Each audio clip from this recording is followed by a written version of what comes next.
Portland Mayor Ted Wheeler's plan to ban camping getting mixed reaction from those working closest to the people who are homeless.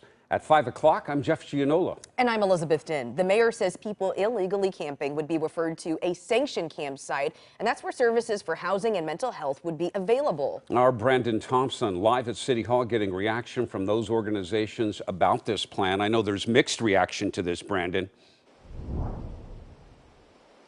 And when it comes to the ban on unsanctioned camping, Jeff, one organization tells me that they fear it will mean making homelessness illegal. But they said when it comes to increasing affordable housing and access to services, those are worthy goals for the city to have.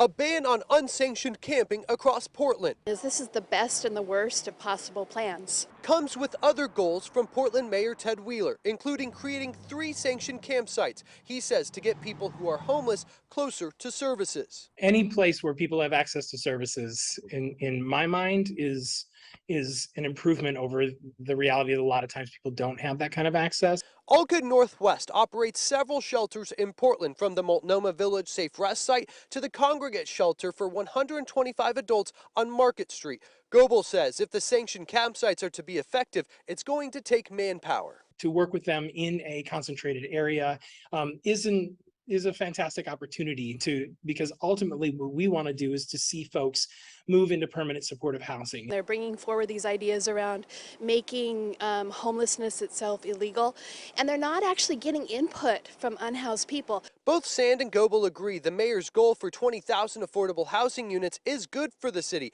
but Sand thinks the city could spend just as much with buying hotels and old apartment buildings as it will on the sanctioned campsites. The mayor called on funding from Multnomah County through the Joint Office of Homeless Services, from the state through an emergency declaration, and from Metro by giving Portland a more proportional share of the supportive housing tax passed 2 years ago. Sand worries it won't be effective without including the people who are living on the streets. The mayor's going to have to talk to them, but I suspect that people aren't going to be raising their hands for mass encampments.